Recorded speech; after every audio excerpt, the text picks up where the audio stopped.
I am Alessandra Tedeschi. I work in Niguarda Hospital in Milano, and I deal with Waldenström Macroglobulinemia.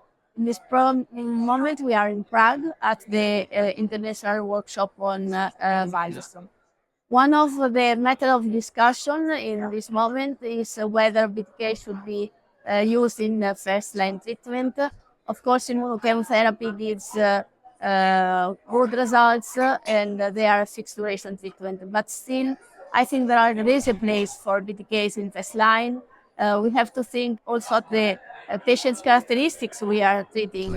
For elderly unfit, maybe immunotherapy is too much. With BTKs, we can achieve a long disease control, a very good quality of life, very fast responses, so even in patients with bulky disease and hyperviscosity.